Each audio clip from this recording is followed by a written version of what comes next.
I just got The Death of Superman on digital, and I gotta say, stories like these are why I love the DC universe so much. This was so well done and so well told. I cannot wait to talk about it. Have you seen it yet? If you haven't, seriously, watch it.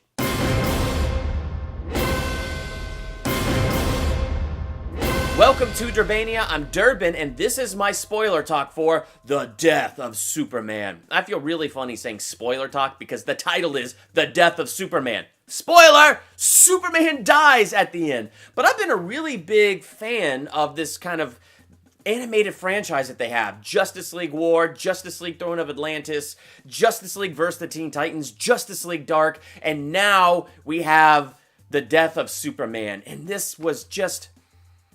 it was just incredible. I really enjoyed this movie. I read The Death of Superman when I was in high school, and not the graphic novel. I actually got a novelization of the graphic novel, so I was reading in an actual novel format.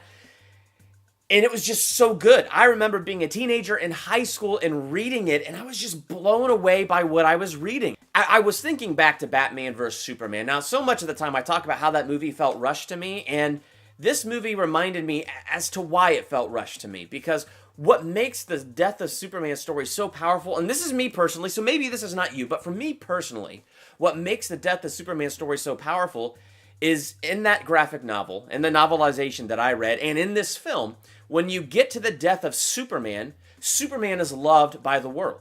He has been around long enough that the world's no longer afraid of him. They accept him as a hero. In fact, they accept him for what this symbol on his chest is, a symbol of hope. And they look to Superman as a symbol of hope.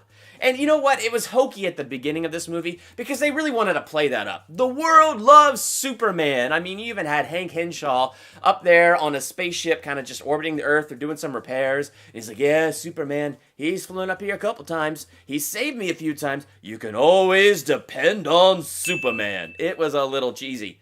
Until the asteroid carrying Doomsday breaks through and it's coming to hit his ship. And he's like, but you can always count on Superman. Boom! It hits his ship. He's dead. His family's dead because his wife was there with them, and they're all dead. And so, like, it was cheesy until that moment happened, and then you're like, ooh. And so, like, that was actually kind of heartbreaking because it's the reminder that Superman is no god, and he can't be everywhere all the time and know what's going on all the time. And so it was a cool little reminder of that for me, but what I liked, again, was this is a world that loves Superman. We've had Justice League War. We've had Throne of Atlantis. I've said these titles 50 times now. But we've had these movies that come before it to establish Superman in this world, to establish his relationship with the Justice League, and to build that up. That's what Batman vs. Superman was missing, and that's why even when I watch that Doomsday fight, as cool as like the action sequences, I feel a little gypped because it feels rushed because it didn't have this momentum built behind it. And that's just part of what made this so interesting. Now, in Justice League War and Throne of Atlantis, Superman and Wonder Woman are dating. They have a relationship, which was really interesting for them to explore and pick that new 52 path and have Superman and Wonder Woman dating. So I thought that was really kind of cool and a really good fit, you know, right? You have superpowered Superman and superpowered Wonder Woman, and they're having this relationship. And then later in the Kingdom Come comic, you know, she and Superman are together, and they kind of have a love story that forms in that one. So to me, all of that is just kind of echoes off of each other. And so it was really cool that they did that. Now, when this one starts, this is those few places where this movie felt rushed because there's no Superman-Wonder Woman relationship. It's just gone. And it ended somewhere off screen, which I guess is fine. We don't need any of the weird TV show CW drama. And at first, like the first few minutes of this movie, I was kind of mad because I was watching Superman and Lois Lane flirt. And then I saw, you know, Clark and Lois are dating, and she didn't know his secret identity, and I was like, oh, okay. So that's why Superman would be kind of flirting with her. But what about Wonder Woman? Like, did I miss a movie here somewhere? Are you kidding? And so they cover it up in just a few quick lines. Wonder Woman calls for help when she's fighting Cheetah, and a couple other robots are fighting. So Superman shows up and helps her out, and they have some witty banter back and forth, which includes the dialogue that kind of lets us know that they broke up and stuff. And yeah, it was fun while it lasted, but it's over. And now you could really tell Lois means something to him. But what I liked about this is, so without having to do all kinds of previous stuff and build this all up, they did a really good job showing you that Lois really means something to Clark and that Clark really means something to Lois. And what's really kind of interesting is they show Lois feeling a distance because Clark holds back. Always holds back, and he hasn't told her that he's Superman because he's very anxious about bringing her into his world. And what was interesting, they had a Justice League meeting. Like, seriously, they're going over the budget and stuff. Wonder Woman talking about her Wonder Woman franchise, not franchise, but her toy franchise and stuff like that doing well. And so it's like, oh my gosh, seriously, the Justice League has budget meetings and they talk about stuff like this. But in the midst of that, it's just funny because the Flash is getting married to Iris, and so Superman's like, what, does Iris know you're the Flash? He goes, dude, I told her ages ago, man. That's not something you spring on somebody in their honeymoon. And so you see Clark really contemplating it because his deep fear is putting the responsibility of his secret on her shoulders.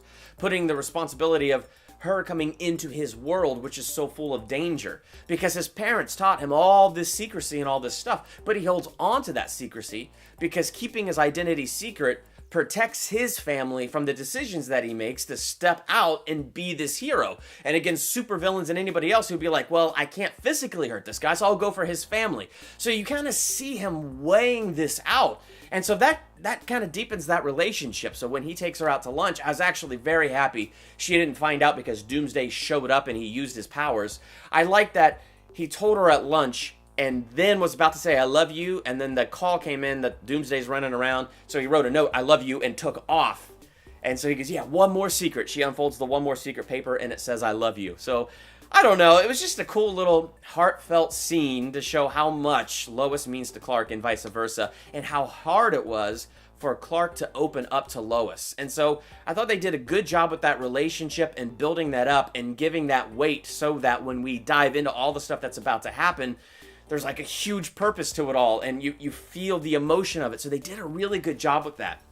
When Doomsday shows up, man, he whips on the Justice League. I mean, he just takes out the League. And I thought they did a really good job showing that. First off, I love Nathan Fillion back voicing the Green Lantern. Love that dude. And the Green Lantern, was like, oh yeah, we eat monsters like this for breakfast. I'm part of the Green Lantern Corps. And then he's taken down pretty darn fast. Hawkman taken out pretty fast. The Flash goes in there with Hawkman's mace, coming with all the speed, and boom, he's taken out pretty fast. And Batman's the one that kind of outlasted because he's smart enough to know I can't get that close. But even trying to get far away, like he's getting hurt, trying to just get away from this beast. And so they did a really good job. He got, the Martian Manhunter comes up against Doomsday and gets in an explosion and burns up in some fire. Not dead, but becomes pretty useless after he gets burned up pretty bad with fire being his weakness. The best was Wonder Woman, man, when she went to face that beast. I mean, it kind of reminded me of the BVS movie where she looks up at him and smiles and then goes back in to fight. Like, there was the moment like that where she knocks the beast on its back. She's like, I call you out, monster! And then she just goes and just, oh, it was awesome. And then what was really cool is this moment where she's beaten. And she knows she's beaten. And Superman shows up right before the death blow could be given, and she grabs Superman's hand, and right there you see the history that they had a relationship, the way she looks at him and still cares about him. And she says, don't hold back. Take him out. And there was just so much communicated in that short little dialogue there. And then he dives in, and just from there, that fight scene is so good, and it's an animated movie, but they did a really good job coordinating this fight. They did a really good job making it super intense. And something else that was so awesome about it, Superman is fighting Doomsday on this bridge. He ties up Doomsday with the cables, and the bridge is starting to collapse, and it's about to crush this kid who is an idiot and was going back for his frickin' Game Boy or something, and as he runs to get his game, he's about to be crushed. Superman saves him from being crushed and even hands the kid his game set and says, go back to your mother, son. And it's like one of those moments that in the midst of this fight attaches you to Superman, showing you what a character of hope he is. And then the kid gives him this great big hug and then runs to his mom, and then the Doomsday fight continues. So even in the midst of the fight, great choreography, it's incredibly violent, and they did a good job endearing you more to Superman. I mean, he gets thrown at a helicopter, which is the one that Lois is in. He catches the helicopter, he brings it down, and they had this great classic Superman the movie line where, you got me, who's got you? It was awesome that they brought that line back in there, and I really enjoyed those moments of nostalgia that they threw in there. Again, endearing me more to this Superman. I've kind of I like this Superman because I've been following it through the other movies, but even if I hadn't, I just feel like the way that they endeared you to him just works so well. They did a great job with Lex Luthor in this one, voiced by Rainn Wilson, man. Dwight Schrute was the voice of Lex Luthor, and I could totally hear it in the voice. And at first I was like, I don't know how that's gonna work. But Dwight, man, he's a pretty darn good Lex Luthor. He was an irritating Lex Luthor, and I think this Lex Luthor was supposed to be irritating. He was very much like a child, where you could see it's more than anything, he's jealous of Superman, and he wants Superman's powers. And, you know, he has all these clones, so they're setting up the reign of Superman, so he's trying to create this clone army, which is also just like the novelization that I read, and I was just so excited how close this was to that novelization that I read. Like, I was catching stuff because of that novel that I had read. I loved it! But this Lex Luthor was just so full of himself, and so that awesome suit that he made, you know, like Iron Man, here he is thinking, I can take off this monster. At one point where Superman's unconscious, Lex Luthor he goes out there to be a hero. He sees Lois and Jimmy, keep that camera rolling, guys! And, you know, he's so proud of himself. And at first, it looks like he's gonna take out Doomsday, and then Doomsday rips the machine to shreds and goes to kill Luthor, and Superman saves Lex Luthor. It's like all of these great little moments just hidden inside this fight.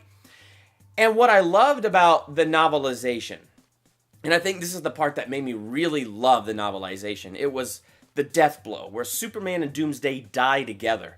And what was so awesome about it is the book really emphasized how much Doomsday evolves. So Superman hits him with a punch, he evolved to that, and now it takes a bigger punch to get him. Superman burns him with his, laser eyes, and so now he kind of like develops this thick skin and shoots laser eyes himself. So we watch the creature Doomsday evolve to the attacks that Superman does, and we get that in this animated movie, and I really like seeing that. But what I liked in the novelization is Superman is down for the count, but the Beast turns to Lois Lane, and it goes for her. And as soon as Superman sees that, he finds a reserve of power in him that he never even knew was there, and probably never knew how to access before that moment, accesses it, comes right for Doomsday, and they come at each other so strong, man, they kill each other with this blow. And it was just an amazing scene in there. Way better to me than what they did in Batman vs. Superman. And so I've never forgotten that scene. And they did that in this movie. Superman is down for the count. When Doomsday's about to do the death blow, Lois throws a pebble at his head. So he turns around and he looks at her. And she's just standing there crying. And she looks down at Clark lying there on the ground. She says, I got your note. And I love you too.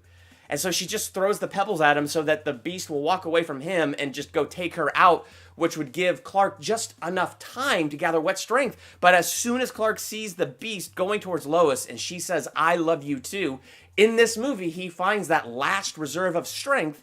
He just takes out the Beast. I mean, it's a great scene, man. Slow motion hits that thing in the head. His neck twists and breaks and it's dead. But he thrust out like that with his fist. And that's what hit Superman, like in the chest or the stomach or whatever, and killed him. And they both fell to the ground and died. And Superman died in Lois's arms with the cape blowing in the wind. And then when they did all the funeral scenes, and Jonathan and Martha couldn't even get into the funeral service of their own son. They had to stand outside where the police were guarding to keep people from getting any closer. So for their own child's funeral, they couldn't even attend it. They had to stand outside and just cry and mourn out there. This cop sees it and he's like, yeah, I guess he's like family to us all. But it's interesting to see how this impacted everybody. It impacted the Justice League. Batman didn't even show up to the funeral. They have a clip of him and Damian at the mansion, and he's just standing there, bruised ribs, and he's all bandaged up, and he's just staring out the window blankly. And Bruce doesn't really show emotion, so no emotion is really showed, but you can feel the emotion, which is great for an animated movie. Like, you could feel that. And so they did a fantastic job communicating the loss of hope and the death of Superman, the pain felt by all in the death of Superman. And so to me, that's what made this movie so much more powerful. They spent time on the Doomsday story, and it's a two-parter. So that's the end of part one, and now we got the reign of the Superman coming soon. I watched a little bit of what they're talking about, what they're planning to do, and I'm so excited because In the novelization I read, they got into the reign of Superman, the 4 Supermen that rise up after the death of Superman, and that was an incredible story, trying to figure out who's the real Superman and all of this, where's the real Superman and all of this. His body is missing, his body goes missing at the end of this. They see a cape figure looking at the statue they built and then flies away. Is that Superman? I think it's the Eradicator, but point is like, that was really cool. It's just really cool. I loved that novelization, and when I was watching this movie, I was like, this is it. This is what I read in the novel. There were differences for sure, but like, this is what I read. I'm just so excited to finally see this. And now, like, the reign of Superman is on the way. I cannot wait for that to come out and get part 2. So, I mean, I give this one a solid A. This is an A. I highly recommend you check this out. If you're a DC Universe fan and you love these DC animated films, this is a really, really good one and definitely worth your time to check out. Fully recommend it. I loved it. Did you get a chance to watch this on digital yet? If you did, what did you think? Be sure to let me know in the comments. If you haven't seen it, well, thank you for sticking around as I spoiled the whole thing, but whatever, right? It's called The Death of Superman. We all know he fights Doomsday and he dies. Thank you for sticking around. Hit the subscribe button to become a Durbanian and hit the bell by the subscribe button so you'll be notified for the next movie review I do, theological analysis, ranking video, and anything else I do here. Hit the bell so you're notified the moment it drops. Let's talk DC in those comments. I'm Durbin. Thanks for checking out Durbania.